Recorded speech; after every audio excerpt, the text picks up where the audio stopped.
Celtic 4, Falkirk 0 as Martin O'Neill returns and gives us some joy in our life once again for at least one night. It was great stuff, I must say, and we're going to discuss it today. First of all, big thanks to Practical CBT for sponsoring the show. They've got an October deal on the go at the moment. There's a 14-day free trial there. The 12-week men's mental health fitness programme is on special offer as well. That's £25 rather than £50. So get involved with Practical CBT, everyone. Big supporters of the channel. Paul is here as well. Paul, lovely to have you on. Martin O'Neill leading Celtic to a big victory, jumping with joy literally on the touchline. A striker banging in the goals. It was like 2002 all over again.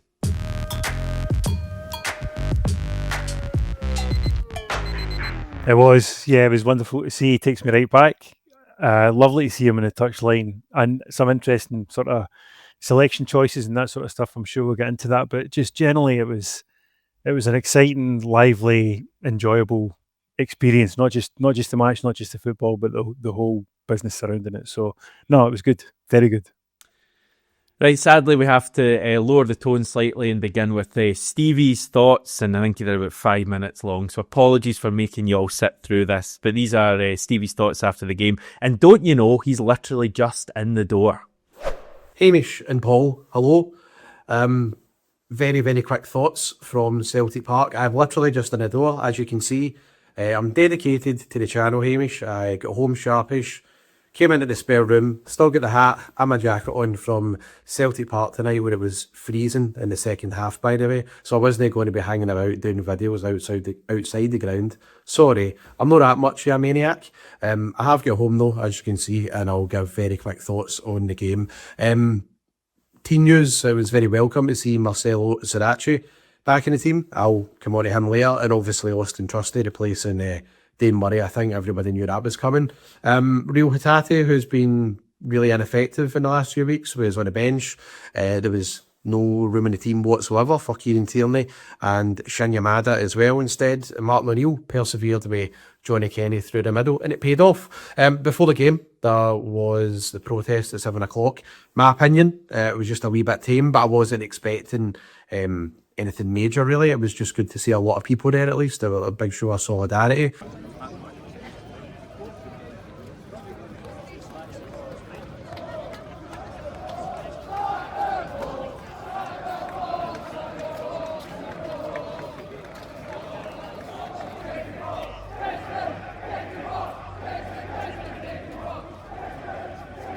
So I think, there was a lot of people there voicing their displeasure at the board, but it only lasted for around half an hour or so, and then people started getting into the ground.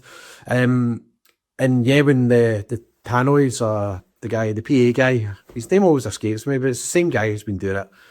Let's make some noise for the boys, that character. When he said, let's make a big noise for Martin O'Neill, that was just so surreal. And tonight, we welcome to the dugout,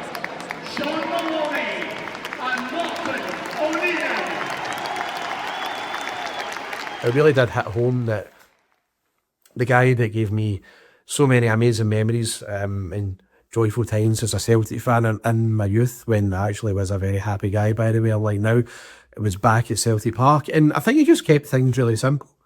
He didn't overcomplicate anything.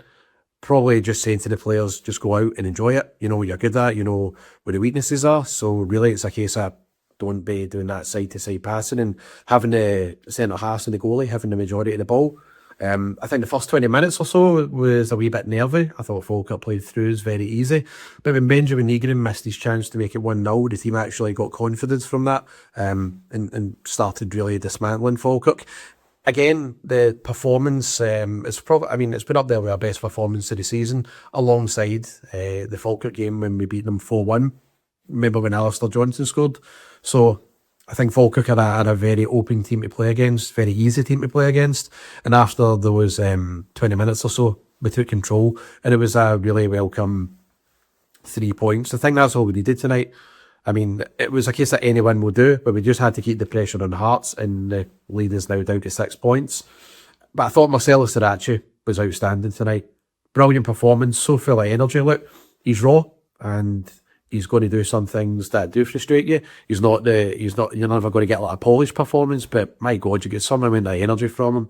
Brilliant to watch. And in the first half, he was busting a gut so often, and then in the second, so many quality balls into the box. And yeah, that would have delighted Martin O'Neill, delighted me. And I was just so happy to see that after some misfiring performances down the left-hand side, like we really got that energy again that I think really played a massive part tonight in the crowd going home happy. We needed to see that type of performance for a guy like Sirachi, and I'm so happy to see him back in the team after he was, in my opinion, unfairly left out in the last 2 defeats that we've had in the league. So yeah, look, everything went well tonight. Clean sheet, 4-0 win, best performance since August domestically, and welcome win for Martin O'Neill as well. He wouldn't have thought it would have been that straightforward. Obviously there's going to be tougher tasks ahead, but I just can't complain about anything at all. And do you know what as well, I did say that my goal tonight was to enjoy it, not spend anything at the game, and I didn't. I know I'm a bit of a gluttonous individual at Celtic Park in these midweek games. I'm terrible for it, but I actually went and got something before the game, so I didn't spend anything. Celtic still didn't get my money, but I went along and I backed the team, and I really am a hero, aren't I? Anyway, I've waffled on for nearly 5 minutes. There's other videos that I've sent on, Hamish. Feel free to share them with the channel, and I'll maybe see you before or after the Rangers game. Paul, take it easy as well. Don't put up with any of his nonsense, please. There we go. That was Stevie sharing his thoughts. Yeah, I mean, he spoke about Martin O'Neill kind of simplifying things, and I think that's a really good point. It felt as if, we'd kind of simplified the way we played tonight. There was less emphasis, I think, on possession. It was the second lowest possession percentage we've had this season in the league. Ibrox being the lowest, that was 59%. Tonight was 60%. And the highest XG, not just of our season, but of any Scottish Premiership team. We know Martin O'Neill doesn't particularly like XG, so it's kind of, there's an irony in that, but I guess it shows that we were kind of more keen to get the ball forward and create chances maybe than we have been in recent weeks. Yeah, I think what you say is exactly right. The ball was moving forward a lot more quickly. So there was a lot of balls going over the top. And I think first sort of 10, 15 minutes, they were getting overhit and the ball was running out. But, at times you'll get frustrated with that, but it was just nice to see the ball going forward and not playing it about too much at the back. I thought the wingers hugged the touchlines more than I've seen in a long time. So Jamesy Forrest was constantly on the touchline and in plenty of space when he got the ball, and that gives him time to look up and play a pass or cut inside. So little simple things like that. And clearly, I think they've had one training session to implement anything. So there's not been time to put any kind of stamp on the team, but there was just a freshness and a desire to get forward and keep the ball moving quickly and positively as well. So yeah, it was really, really refreshing to see. And of course, possession is going to be less because the more positive passes you look to make, the more you're going to give the ball away. But at the same time, you're looking to be positive, and they pressed hard, I think, when we lost the ball as well, which was good to see too. Yeah, it's good. Yeah. I guess that was kind of one of my kind of hopes, and it was obviously a bit of a disastrous start to the week with Brendan Rodgers resigning, and this really big Celtic figure, really successful Celtic figure, and the way it ended, was not good. But I think some of us, I don't know exactly how you felt, Paul, but I think some of us had reached the point where it felt like it wasn't going to get better under Brendan Rodgers, and we probably weren't going to see a real improvement for whatever reason, and not just all Brendan Rodgers doing, clearly a lot of it, the board, etc. But I felt that change was required in some regard, and I think we saw kind of evidence of just the difference it made, having someone different in the on the touchline, a different voice for the players to listen to. And I thought there were obvious changes there. There's still, issues with the squad quality, but, positives to be taken away tonight. Johnny Kenny grabbing 2 goals, finishing really well. I thought Austin Trusty had a good game. I know you quite like Austin Trusty as well, and he's not seen much game time recently, but I thought he had a good game. Sirachi, as Stevie mentioned, or the wee laddie, as Martin O'Neill called him. He didn't even know Sirachi's name. And by the way, side point, Martin O'Neill's post-match press conference is on YouTube. Obviously, don't leave this video right now, but once we are done, go and check that out. I don't know if you've seen it, Paul, but it's brilliant. He is just, I think he's exactly what we needed right now, Martin O'Neill. Just a kind of bundle of joy, and it's kind of dark times at the moment, but he's inserting a bit of humour into things, and I think it's well worth a watch. But yeah, thoughts on the kind of key players tonight? Yeah, players-wise, I thought Sirachi was outstanding. I thought he was really, really good. I actually thought Arnie Engels was good as well. I thought he put a lot of energy into the game. He looked a lot more positive than I've seen him often recently, and maybe, I don't know whether he just feels a bit of weight off his shoulders or whether he was told to just go out and play. But yeah, generally I thought key players looked good. Tenecti looked excellent. I thought James Forrest looked really, really sharp for that. Probably the first 45 minutes, and just lively every time the ball got anywhere near him. And even Tony Ralston, players that seemed to be pretty stale over the last couple of months, and just were getting us whinging and moaning a little bit. Ralston, I thought, looked really solid, and again was looking to get the ball forward well and get moving forward well. So yeah, and Trusty came in. I don't think he was really tested that much, if I'm honest, but I think what he had to do, he did well. And what I like to see, and maybe this is just picking up on a little thing, when the ball's played back to Trusty on his side, on the right-hand side, he's letting the ball run across him and then getting an early ball across to Scales, and that's recycling the ball much more quickly. Whereas when Dane Murray was getting it, and no fault of Dane Murray's, but he's taken one or two touches to control the ball, and it's just slowing everything down again. So I think even little things like that were just much more positive and much more of a spark. I've not seen the press conference yet, but I did see his interview with Sky Sports after the game, and he's just funny. I mean, I think he's not being sort of ground down by that intensity and real sort of stress and strain of the role. He's coming out of a media role to come and do this for a little while, and he was just really light-hearted, making jokes. They say to him how well Johnny Kenny's done. They say, yeah, but he blazed one over the bar, and I've not forgiven him for that yet. So like I think he realises that's what he's a very, very clever man, and I think he realises that's what it requires just now, just to lift the spirits a bit, raise things a little bit, and see how we go. So no, I mean, it's been one game, but it's been a breath of fresh air already. It's been good. Yeah. And he'll be the same with the players. I think his message before the game, he was asked, what did you do to lift the players? I think it was very, very simple. It was go out and win. You're winners. You've been through tough moments here. You've been through good moments. Go out and win. And we definitely saw that. Just while we're doing the Martin O'Neill humour things, quoted as saying, the physios told me Dies and Maida would be able to give me 35 minutes. How they've calculated 35 minutes, I don't know. These are the things I've got to learn. And he made a comment about thinking it was 33 minutes he should give them instead. He said, James Forrest did brilliantly for me tonight, considering he's the same age as me. He's loving the kind of the age stuff at the moment, but I just think it's what's required. But like, let's face it, it was Falkirk, and we've already battered them this season. Sunday's a far bigger one, and getting the players up for that's going to be the big thing. Yeah, it is. You're right, and I just thought he played it perfectly tonight in terms of the tone.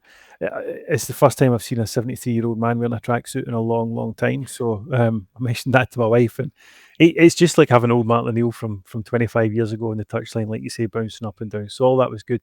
I think come Sunday though, he's just got so much experience of winning Celtic Rangers games, and of. Do you think that matters, even though it's 20 years on? Do you think that matters? I do actually, yeah. I do. Particularly since the last four that we haven't won, the last 3 or 4 of them we haven't won.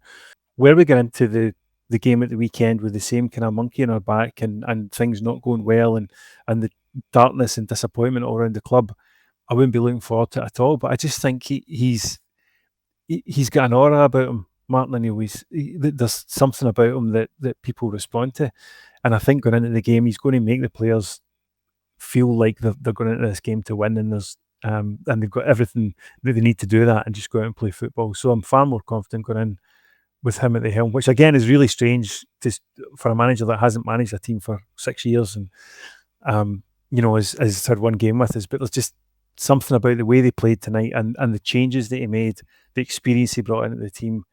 and the fact that he's got really what are good players. I mean, I know we've lost a lot of quality from last year, and we've replaced it with players that potentially aren't of the same quality. But there's still good players in there, and they showed that tonight, albeit against Falkirk, that they can play well when the shackles are taken off, or when they're given what they need to go out and play. They can perform well and they can dominate teams, and they've done that tonight. So, I think all up, I'm looking forward to getting into a game and seeing those players being allowed to go out and play, and not hampered by what's going on at the club. And Callum Osmond even got a little bit of game time at the end. His competitive debut for the club. I was chatting to my good pal John McGinley earlier, and for the Celtic Way weekly that will be out later, and he was saying that was quite a typical Martin O'Neill thing from his career, I guess, or certainly his time at Celtic. First time round, that a youngster would come on. I guess Sean Maloney would have been the kind of player that would have come on in the past in that situation. So just wee kind of reminders of Martin O'Neill, and it must be a kind of weird feeling for someone like you who would obviously have followed the team in those days. I kind of came in, first season ticket was 2005, just after the Martin O'Neill era, but it must be surreal as well seeing him back on that touchline. It is. It really is. Yeah. So I had a season. I was back in Scotland and had a season ticket for the whole of Martin O'Neill's tenure, and it was just relentless success. And I think I read a stat yesterday. The two, we won 3 leagues and lost 2, but the 2 he lost were by a point and by a goal, I think. So he just had a team that competed non-stop, but there were brilliant times back then. There was whitewashing Rangers. I think it was like 6 or 7 games even in a year that we beat them with a beautiful Chris Sutton goal at the end of the last derby.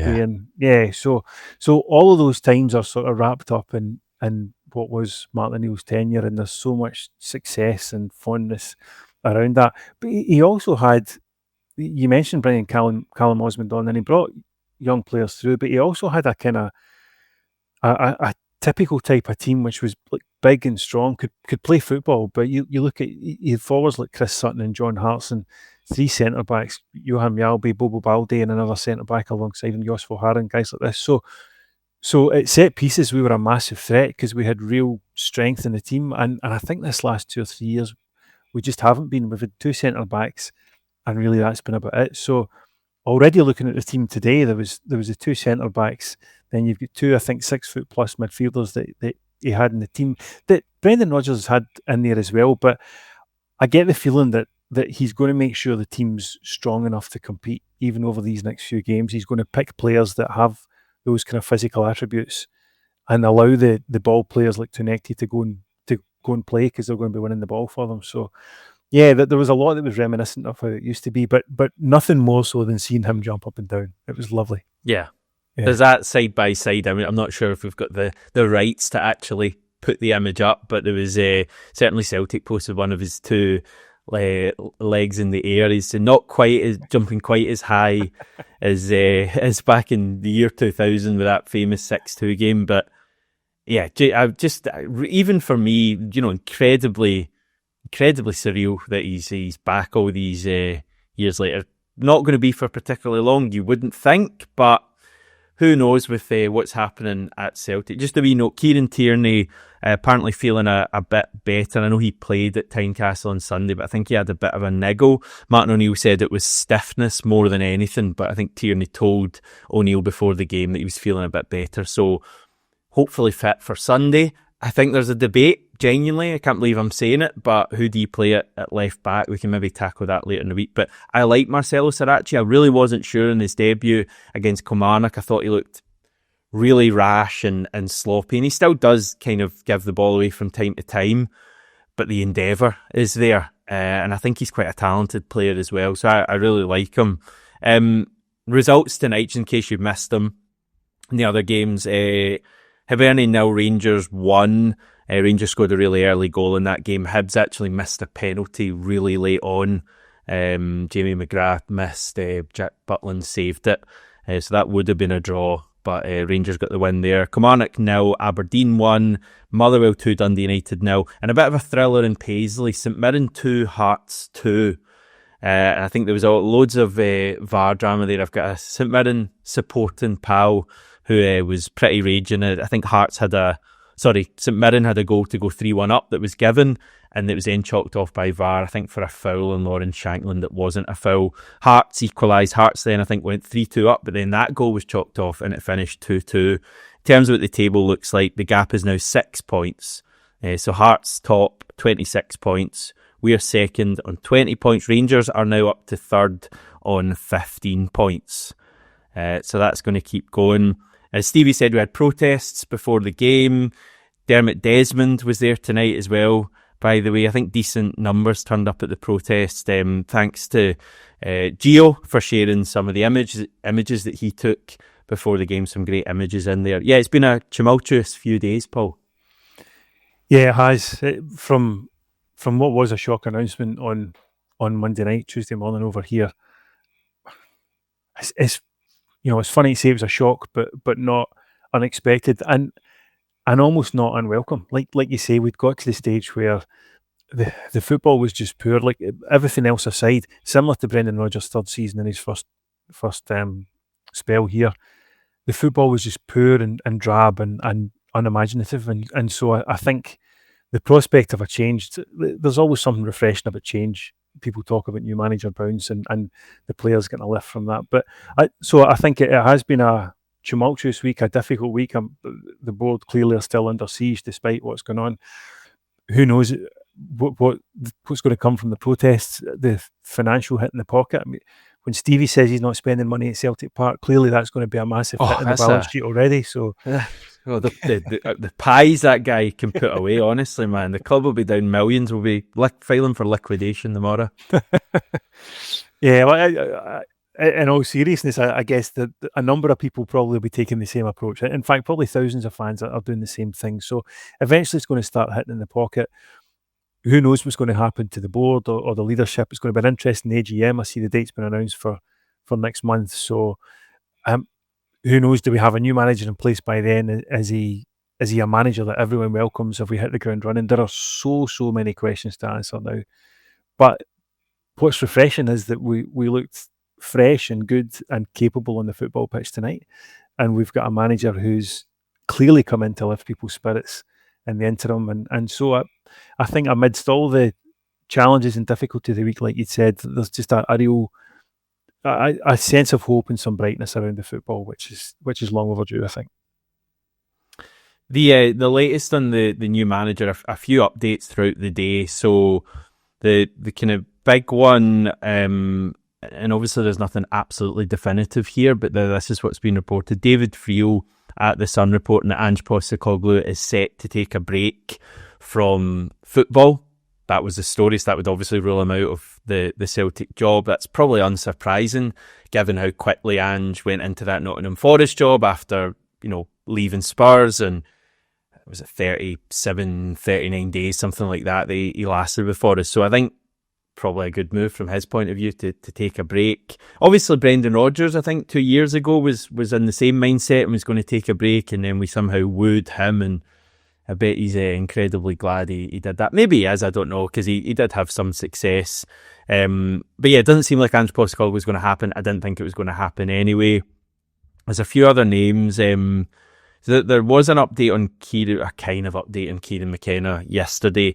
I did see it reported that he is open to managing us. I think the BBC had a mention of that. I kind of went looking for it today and couldn't really find it properly, so I'm not sure how reliable that is, if it's just a throwaway line. But yeah, Kieran McKenna clearly going to be mentioned. Craig Bellamy has been mentioned. I saw Sky Sports talking about him. He's the current manager of Wales. The guy Nicky Hayen, the manager of Club Brugge, has been mentioned. He was actually asked about it in Belgium after Club Brugge's game last night. So he's obviously made some sort of news in Belgium. He didn't exactly distance himself from the job. I think his quote was something along the lines of, "I'm relatively happy here, but in football, you never know." Don't know if there's interest in him. Robbie Keane's been mentioned. Don't think we need to say too much about that. And yeah, I'm sure there'll be more names. Paul, who's top of your list, or do you have someone top of your list? Yeah, I don't know that I do. I don't know that there is an outstanding candidate. I've always liked Knutson from Bodo Glimt. I think he's a great manager and does well on a relatively limited budget as well. So in terms of looking at Celtic in Europe and just the way that his team plays as well is really good. So I know that his name came up in the past when we've been looking when we appointed Brendan Rodgers a couple of years ago. So I don't know whether he's in the frame. I love the way Club Brugge play football, and again that some of the players that they've been able to acquire on I think a budget of a similar size to ours. I don't think their budget's any bigger than ours. So Far slicker football operations though than ours, eh? Oh, it seems to be, yeah. Seems to be. So yeah, I don't know. I've got a mate over here that's adamant it's Gareth Southgate. As soon as Brendan Rodgers resigned, he's like, Southgate met with the leadership in London before Brendan Rodgers resigned, and I've got money on it. It's bound to happen, and obviously there's been no chat about that since. So I don't know. Yeah. Bellamy and Keane, I just think the whole former Celtic player link thing, their name's just been thrown up there because that's the case. I think Bellamy would be a massive risk, as you say, because he hasn't managed a club, and there's a big difference between club and international football. And I think Robbie Keane's got a way to go yet to prove that he's a manager of substance and quality that we would want to have in. So I would hope that we don't go for either of them. But no, I think either of the Bruges, Bodo Glimt. I think Kieran McKenna's an exciting prospect. It'd be pretty interesting to have Celtic and Rangers both having a manager under 40. That would be. I'm not sure that's ever happened before, and I don't know whether that makes any difference or matters at all. But it'd be interesting to have youthful managers on both sides. Yeah, maybe jump a bit higher than Martin O'Neill on the touchline these days. Yeah. Yeah, I mean, it's funny because Kieran McKenna to me strikes me as very similar to what Martin O'Neill was like in 2000 when we appointed him, in terms of obviously the nationality and being up and coming, but having achieved something of note in the English game. Kieran McKenna back-to-back promotions with Ipswich.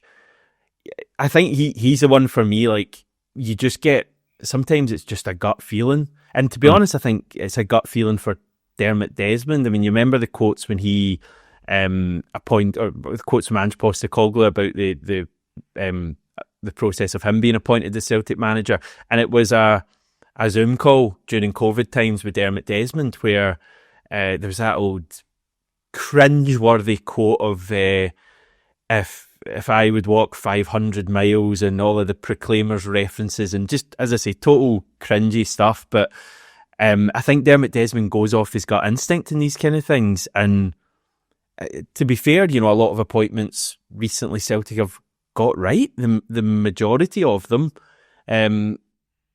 So maybe we should feel all right. I mean, I said yesterday, even you look at a lot of the managers we were linked with a couple of years ago after Ange, before we appointed Brendan Rodgers, and a lot of them have gone on and done quite good things. Iriola at Bournemouth, second in the league. McKenna's done quite well. Enzo Maresca has done well at Leicester and is now managing Chelsea. So maybe we have a half-decent track record, and maybe we should feel good about Celtic getting this right.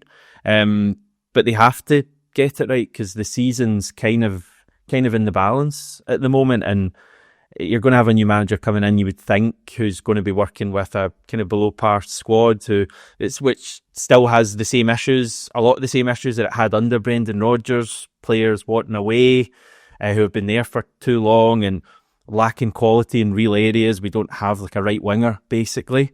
So the new manager is going to encounter all these things. The difference might be that I personally think in January they might get a little bit more money and have a bit more trust than Brendan Rodgers would have had. But as you say, it's interesting times, isn't it? Yeah, it really is. It really is. I think the purse strings in January, if there's a new manager that comes in, I'd imagine anyone that's looking to come in is going to look to get that commitment out of the board. And I know people will be sceptical about that Brendan Rodgers had commitments and what have you, but I think someone new coming in, you've got to start shaping the squad into your own image and to play the type of football that you want to play. So I would imagine that would mean that there's money to spend in January. Yeah, it is. It's interesting times. It's a fascinating season. I can't remember in all my decades of following Celtic a season like this one where Hearts streak out ahead, Rangers and Celtic have massive internal problems. We're both going to have new managers over the course of the season. We're we're, what are we, 6 points off Hearts now, which is very, very easily achievable to turn that around. But up until tonight, we've not looked like a team that could do that. If you were to look at Hearts and look at Celtic and think who's going to drop more points over the course of the season, you would have said Celtic. So, and again, one swallow doesn't bring a summer, but I think looking at the performance tonight, there's certainly things to be positive and optimistic about, particularly if we bring in a manager who's got a fairly straightforward game style. Look at when Ange came in, and really his game style was we never stop. It's just all out attack. So it wasn't complicated. There didn't seem to be massive complexity and reams and reams and reams of different plays that players had to learn. It was just like get the ball, move forward, and involve the team's forward thinking and skillful players. And so I think if we have someone that brings in a simple game style like that can pay dividends for us, then I think we can still be set to do well this season. But it's, for one reason or another, it's an exciting season football wise because of the level of competition. So that can't be a bad thing, I don't think. Yeah, I mean, the challenge is there for us. I think my problem was when in recent weeks when it's felt like we're heading towards disaster and there wasn't really too much hope there. That was my worry, was that the challenge was there, but I didn't feel that Celtic were up for the challenge. I think if Celtic, we get ourselves to a place, regardless of what's going on in the boardroom, we can get a manager in place who invigorates us and is up for the challenge and can get the players up for the challenge and the support up for the challenge, then, it could still be a really kind of intoxicating season. Like, it could be really exciting as things go on, especially if the title race does continue to go, especially if it's with 3 teams. I mean, don't get me wrong, I'd love for us to just steam ahead and romp it again, because it never gets boring winning. But if the challenge is there, then bring it on. But we need to get the managerial appointment right. And we've got Sunday now against Rangers. Just your brief thoughts on that. How are you feeling? I think it's intriguing. I can't call it either way, because as much as it's difficult to know how we're going to play and what team gets put out and how they go about the game, it's hard to know how Rangers are going to play as well. I from what I understand, they made 5 changes tonight, or at least a decent number of changes. It sounds like they did enough to win the game, but Hibs could. Again, from what I read, Hibs had a couple of gilt-edged chances as well as the penalty. So it doesn't sound like they are fully out of the woods and firing all cylinders either. So I think what I would say is it's not going to be a repeat of the first Celtic Rangers game of the season, not like such a drab game. I think probably it's going to be 2 teams that are going for it, 2 teams with deficiencies that leave space at the back. So I don't know, it'll be an exciting watch if nothing else. Yeah. Well, we're going to build ahead to that probably Saturday morning. Get good plans for a video, an IRL video on Saturday. That's in real life, everyone. I know you know that, on Saturday morning. Tomorrow I'm going to take a closer look at the managerial situation and maybe have a little bit of fun with that. But Paul, thanks again. I'm sure we'll catch up with you when we hopefully have a new manager. Thanks everyone for watching. I really appreciate it. We'll catch up with you tomorrow.